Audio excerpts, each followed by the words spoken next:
Buenas noches, maestra Carmen Velarde Cueclén. Mi nombre es Córdoba Laguana Yuri. Vengo en representación del grupo 9, quienes integramos Rivera Erique Naik, Córdoba Laguana Yuri, Salas Villafuerte Diana. Y en esta ocasión vamos a dar a conocer línea de tiempo sobre los temas más relevantes que se ha desarrollado en el módulo 2 en el curso de Historia Contemporánea. Para ello voy a tocar sobre las altas culturas, que se ha hablado en la clase, sobre la cultura chavín, sobre la cultura paracas, sobre la cultura moche, sobre la cultura nazca, sobre la cultura tiahuanaco, chimú, huari, chincha, incas, y hasta llegar pues al virreinato del Perú. La cultura chavín es una de las culturas muy importantes en el Perú, que se desarrolla en el año 1200 a.C. Los historiadores consideran que se encuentra en el periodo horizonte temprano o informativo medio. La cultura chavín se ubica también en la región de Ancash, en la provincia de Huari, distrito chavín de Huántar. La cultura chavín ha dado mucho aporte a lo que es la cultura peruana. Primero es matriz, cimiento de todas las culturas que van a surgir después de Chavín. Por ejemplo, entre ellos está la cultura paracas. La cultura paracas también tiene el mismo descubridor que la cultura chavín, el padre de la arqueología peruana Julio César Tello, en el año 1924. Paracas también es otra de las culturas que ha dado aporte, por ejemplo, en la medicina, en la cerámica, en la textilería, en los fardos funerarios, la trepanación craneal, deformación del cráneo. La cultura chavín es considerada como una cultura chavinoide. ¿Por qué le dicen chavinoide? Porque tiene influencia de Chavín. Y se divide en dos: Paracas Cavernas y Paracas Necrópolis, con el objetivo de diferenciar. Julio César Tello divide en estas dos partes. Por ejemplo, Paracas Cavernas lo considera así porque su forma de entierro era en forma de cavernas. Hacían 3-4 metros de profundidad sobre tierra y ahí depositaban a sus muertos en fardos funerarios. Y en la necrópolis ya no enterraban bajo cavernas, sino en ciudadelas, ¿no? Ciudadelas o cuartos o casas que se consideraban como metrópolis. Después aparece la cultura moche 2000 años antes de Cristo, juntamente con la cultura nazca, tiahuanaco, son contemporáneos, pero en distintas áreas geográficas. Pertenecen al mismo periodo, por ejemplo, según Lumbreras, pertenecen al primer desarrollo regional o estados regionales. Según John Roy, pertenecen al primer intermedio temprano. Estas culturas que se desarrollan en distintas regiones, por ejemplo, Moche en la costa norte y Nazca en la costa del sur, y Tiahuanaco en el altiplano, cada uno tiene sus centros más importantes. Por ejemplo, la cultura Moche, Pampa Galindo es la ciudad más importante, centro administrativo. La cultura Nazca, el Cahuachi, la ciudad más importante, la ciudad de los videntes. Tiahuanaco, el Calasasaya, donde está el Portal del Sol, Mapunco, Monolito de Ponce. Son ciudades o culturas que han dado aporte bastante a las culturas que van a aparecer posteriormente. Estas tres culturas, Moche, Nazca, Tiahuanaco y Huarpa, van a dar origen a Huari. Y Huari es otra de las culturas importantes que ha tenido territorialmente hasta ese momento la más grande, que se desarrolla en el año 1500 a 2200 después de Cristo. La cultura Huari es considerado como primer imperio andino por Luis Guillermo Lumbreras y muchos historiadores. Pero hay otras historiadores, historiadoras, como Rushadi, por ejemplo, lo considera como emporio comercial. ¿Por qué Lumbreras lo considera como imperio? Huari, antes de pasar, Huari está ubicado en la región de Ayacucho como centro importante, como cabecera región. Pero abarca Huari hasta Lambayeque, La Libertad, Cajamarca, Otusco, Huarihuica, Junín, Huánuco, Piquillacta, Espiritupampa en Cusco, Atarco en Ica, Cerro Baúl en Moquegua, entonces, etcétera.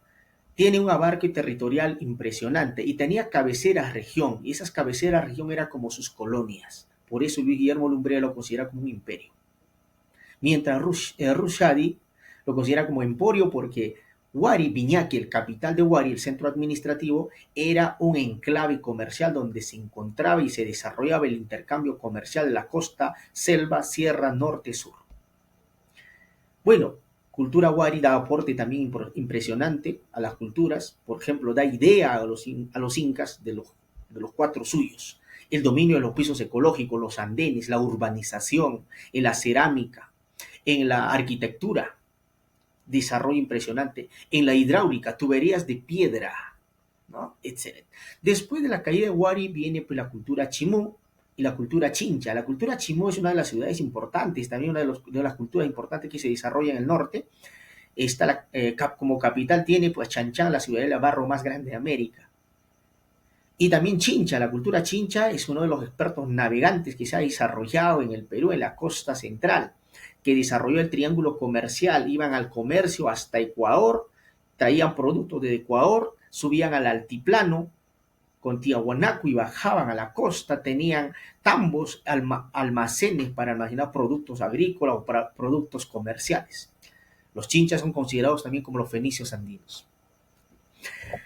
Después de esto se vienen los incas. Los incas, nosotros sabemos que la máxima expresión de todas las culturas, que podría decir el tercer síntesis cultural que sintetiza todo el conocimiento de las culturas anteriores que hemos hablado. Se desarrolla en el año 1200 después de Cristo hasta el año 1532, hasta la llegada de los españoles. Los incas en la economía desarrollaron el cooperativismo agrario, el AINI Minca, como base del trabajo agrícola. Se desarrolló no solo la agricultura, sino también la ganadería, el trueque, el intercambio comercial, el japagñán, ¿no? Desarrollo impresionante en los incas. La sociedad tiene una sociedad clasista, organizada, teocrático y militarista, imperialista. Era también una sociedad esclavista, ¿no? Y las leyes, el ordenamiento jurídico que también tenían los incas era impresionante. Por ejemplo, en las leyes que más resalta está el Amasúa, que dice que no seas ladrón, Amayuya, que no seas ocioso, Amaqueya, que no seas, Amasúa, que no seas ladrón, Amayuya, que no seas mentiroso, y Amaqueya, que no seas ocioso. En la cerámica y otras manifestaciones culturales como arquitectura, impresionante, por ejemplo, Machu Picchu, Ollantaytambo, Sacsayhuamán, Choquequirao, que en este momento está en exploración a su máximo. Los gobernantes, para decir los gobernantes oficiales que tuvo el imperio, tuvo 14 gobernantes, pero el imperio ha sido gobernado solamente por 3. Pachacútec, Cusi Yupanqui, así su nombre, y su hijo Tupac Yupanqui y Huayna Cápac. Los 3 incas son los que más desarrollaron el imperio. Con ellos llegó a su imperio, a su máxima expansión territorial, cultural. Pero también todo imperio llega a su fin, ¿no? Se desarrolla la muerte de Huayna Cápac y sus hijos. Empiezan la lucha por el vacío del poder. ¿No? Había un vacío de poder y por eso empieza la lucha entre Huáscar y Atahualpa, el del norte y del sur. Y en ese momento, justo en ese momento, en ese contexto, los españoles llegan pues a estas tierras. Una de las causas puede ser de la caída del Tahuantinsuyo. En ese mismo contexto vamos a ir, de frente nos trasladamos a Europa. ¿Qué estaba pasando en Europa? En Europa se estaba desarrollando el contexto internacional de la Edad Media. Y nosotros sabemos que la Edad Media empieza con la caída del Imperio Romano y termina con la Revolución Francesa. Y la Edad Media tiene 3 partes: Alta Edad Media, Medioevo y Baja Edad Media. En la Alta Edad Media, la caída del Imperio Romano empieza con eso. La invasión de los bárbaros, vikingos, astrogodos, ¿no? Lombardos, hunos, visigodos, etcétera, invaden, francos, invaden pues Roma y Roma cae. Estos reinos lombardos o reinos bárbaros se empiezan a desarrollar en un contexto geográfico importante. Por ejemplo, los francos se desarrollan en Francia. Ese reino franco, cuando cae Roma, se va a convertirse en un imperio, por ejemplo, con Carlomagno. Por eso en el año 711 después de Cristo, Carlomagno es coronado como emperador del Imperio Carolingio. Y en el año ya, pues casi en la media o medioevo, se desarrolla también la Guerra de las Cruzadas, 1095 a 1291. Se desarrolla la Guerra de las Cruzadas, nosotros sabemos las causas que incentivan a esta guerra, es una causa económica. Pero el pretexto es el dominio o la recuperación de la Tierra Santa, considerado como Jerusalén. En esta guerra obviamente hay un catástrofe total, pero también tiene una ventaja que abre fronteras, abre el comercio entre el occidente y oriente. Esta guerra tiene esa consecuencia. En ese mismo contexto, en la Edad Media, también la Edad Media por muchos historiadores es considerado como la edad oscura, la edad donde se estanca el avance de la ciencia y la tecnología. Pero en esa misma edad también surge, en Francia principalmente, aparece en el año 1215 la Carta Magna, que va a regular derechos, deberes, ¿no? Contratos, etc. La Carta Magna que obviamente tiene base importante para la Revolución Francesa también, ¿no? Y en el año 1453 se desarrolla la caída de Constantinopla, o sea que Roma de Oriente, cae Roma de Oriente por mano de los turcos otomanos. ¿Esto qué significa? Que Europa va a ser bloqueado comercialmente. El comercio que se desarrollaba entre Occidente, entre Europa y Asia, se trunca con la invasión de los turcos, o sea, se cierra con la invasión de los turcos y no hay paz. Y en ese momento Europa estaba pasando por una crisis económica, crisis agrícola, no había producción agrícola, había crisis agrícola, sequías. Se estaba desarrollando la peste negra en Europa. Todo esto va a generar una desesperación a la población, a los intelectuales en Europa y que van a generar pues justamente la búsqueda de nuevas rutas a la India, Asia. En esa búsqueda de nuevas rutas, Cristóbal Colón llega a América en el año 1492. Cuando Cristóbal Colón llega a América, ya no es Edad Media, ya empieza la Edad Moderna. Y dentro de la Edad Moderna se desarrolla las reformas protestantes, el humanismo, el renacimiento, y se desarrolla el ciclo de las luces. En 1717 aparecen las obras como de Montesquieu, Rousseau, Voltaire, Thomas Hobbes, etc. Estos grandes titanes van a ser la base, la semilla para que germine la Revolución Francesa. Eso es la Edad Media. Y regresamos. ¿Qué estaba pasando? Ni bien termina la Edad Media en Europa, al Perú llegan los españoles. O sea que los españoles cuando llegan al Perú ya es edad moderna. Ya es edad moderna. Cuando la captura de Atahualpa se desarrolla ya es edad moderna. Se desarrolla la captura de Atahualpa, la ejecución de Atahualpa, matan a Atahualpa, coronan a otro inca títere, Tupac Guaypa, que era hermano de Atahualpa, y se dirigen al Cusco, ¿no? Toman Cusco, se apoderan y crean la capitulación de Toledo, que le autoriza invasión a la tierra a Tahuantinsuyo, a Pizarro. Decía lo siguiente, que se debe crear la gobernación de Nueva Castilla y la gobernación de Nueva Toledo. La gobernación de Nueva Castilla estaba gobernado por Francisco Pizarro y la gobernación de Nueva Toledo estaba gobernado por Diego de Almagro. Entonces, de 1532 a 1542, durante 10 años se desarrolla en el Perú o en este continente las gobernaciones. No se desarrolla virreinato, tampoco se llamaba Perú. Se llamaba Gobernación de Nueva Castilla y su capital era Jauja. Entonces, el primer capital del Perú no es Jauja, es Lima nada más, sino Jauja era capital de la nueva gobernación de Castilla.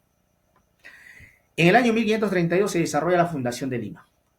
Ya desde ahí justamente empieza fundación de Lima y con Lima se desarrolla el virreinato del Perú. En el año 1542 se crea el virreinato del Perú con la nueva ley de las Indias y en la nueva ley de las Indias hablaban sobre el tratamiento de los indígenas. Cómo se debe tratar, cómo se debe evangelizar a los indígenas y el trato debe ser humano. Y hasta habían curas como Fray Bartolomé que defendían a los indígenas, a los niños. Y el rey decía convertirlos en sus súbditos para pagar impuestos. Pero los que llegaron acá venían con una mentalidad ya más mercantilista y a veces choca pues los intereses. Y pasaron cosas, ¿no? Por ejemplo, como el descubrimiento de la mina Potosí y la esclavización de la mina de Potosí.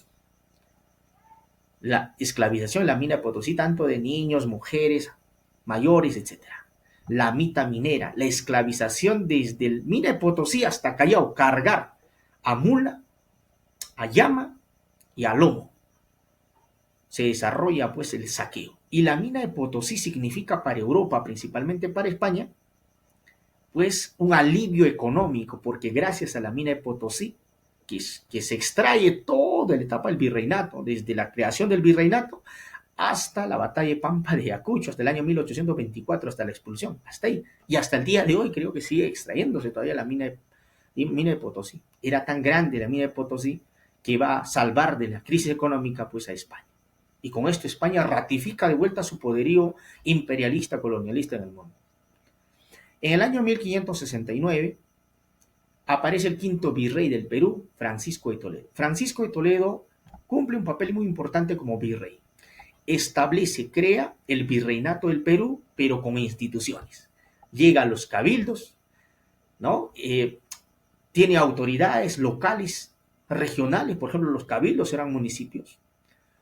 Se crean los corregimientos, que antes eran encomenderos, y los encomenderos se sublevaron, se rebelaron contra el primer virrey y lo mataron al primer virrey, eso recordamos. Y levantaron la bandera roja y blanca los encomenderos. ¿no? Esa bandera roja y blanca es de los encomenderos, no es sueño de San Martín, ¿no? Ellos querían independencia al inicio. Entonces podemos hablar de ese contexto importante. Pero el quinto virrey, Francisco de Toledo, es el que desarrolla o es que institucionaliza el virreinato en el Perú. Trae todas las instituciones. A los encomenderos, elimina y lo pone a los corregidores, a los cabildos, a las audiencias, oidores, empiezan a llegar funcionarios que van a tener pues una representación real, ¿no? Acá, firme y legal de la corona española. Nosotros sabemos que el reinado en España tenía dos dinastías. La primera dinastía es la dinastía de los Habsburgos y la segunda etapa es la dinastía de los Borbones. La dinastía de los Habsburgos termina en el año 1780 y asumen los Borbones al poder, y los Borbones venidos de la casa francesa. Cuando los reyes borbónicos asumen en España, miran a sus colonias y dicen, no, las colonias están mal, tenemos que reorganizar, tenemos que hacer una reforma, por eso lo llaman reforma borbónica. Reforma territorial, económica, política, cultural, religiosa, etc. En ese momento se crean 3 virreinatos. Hasta ese momento existía solamente un virreinato, Virreinato del Perú. Con la reforma borbónica se crean 3 virreinatos, Virreinato de Nueva Granada, Virreinato del Perú, Virreinato Río de Plata y 2 capitanías, Capitanía General de Chile y Capitanía General de Venezuela. Reforma territorial. Reforma económica, lucha contra el contrabando, cierran las fronteras y el contrabando empieza a ser penado. Y justamente toca los intereses de Túpac Amaru en ese momento. Por eso Túpac Amaru se rebela contra la corona española en el año 1780. Y no solo Túpac Amaru, sino también los jesuitas también sufren. Los jesuitas que se habían enriquecido tanto, tenían tanto tierras, esclavos, tenían indios, siervos, ahora ¿qué van a hacer? Van a ser arrebatados, van a ser concesionados sus tierras y van a ser expulsados de España. Y los criollos, a quienes los afecta la reforma borbónica fueron los criollos que estaban ya asumiendo poderes como corregimientos, que dicen, no, los criollos no pueden asumir funcionarios, no pueden ser funcionarios. Por eso, pero ¿quiénes eran los criollos? Los criollos eran hijos de españoles nacidos en América. Por haber nacido en América no podían tener o no podían ejercer funciones importantes. Funciones auxiliares podían asumir, pero importantes no. Por eso los criollos empiezan a incomodarse. Entonces se desarrolla la rebelión Túpac Amaru, los criollos apoyan también la rebelión Túpac Amaru, pero lamentablemente las rebeliones indígenas, como de Túpac Amaru, Juan Santos Atahualpa, fracasan. Y vienen las rebeliones criollas. Las rebeliones criollas, los movimientos criollos, aparecen, por ejemplo, los separatistas y los reformistas. Y cada uno con su periódico, los reformistas, encabezado por Hipólito Unanue y su periódico El Mercurio Peruano. Y los separatistas, los que ya querían expulsar definitivamente a los españoles del territorio peruano, venía la abeja republicana, ¿no? Y Faustino Sánchez Carrión, el solitario del Sayán, como director de la prensa, ¿no? Aparecen movimientos criollos y las rebeliones criollas posteriormente, por ejemplo, Antonio Ezela en Arequipa, Crespo y Castillo en Huánuco, después Payardey en Arequipa, y los hermanos Angulo Mateo Pumacahua en el año 1814-1815. Y justo en ese año, Napoleón estaba invadiendo España y Portugal. Y estaban los criollos aprovechando de independizarse. Pero acá en el Perú estaba un virrey, Francisco de Abascal. Era un virrey muy fuerte, no permitió ni siquiera una semana de rebelión en el Perú. Todas las rebeliones criollas en menos de una semana han sido sofocadas. Como las rebeliones indígenas fracasaron, rebeliones criollas fracasaron, vienen las corrientes libertadoras porque era la preocupación de toda Sudamérica. Si el Perú no se independizara o no se independiza, no se independizaría ningún país de Sudamérica. Entonces viene los rezagos de la Junta de Gobierno de Buenos Aires y de Caracas, las corrientes libertadoras del sur, San Martín independiza Chile y se pasa a Perú. En el Perú proclama la independencia el 28 de julio de 1821. Y por el norte venía Bolívar, pero San Martín y Bolívar tenían ideas distintas. San Martín tenía la idea de la monarquía constitucional, Bolívar tenía república, ¿no? La idea republicana. San Martín quería traer un príncipe de Europa para que gobierne el Perú, pero con una constitución. Y Bolívar quería una república. Eran dos ideas. Por eso San Martín se retira del Perú en el año 1822 y deja paso libre a Bolívar. Y cuando llega Bolívar se desarrollan 2 batallas importantes en el Perú. La batalla Junín y la batalla Pampa de Ayacucho, 9 de diciembre de 1821. Eso sería. Muchas gracias.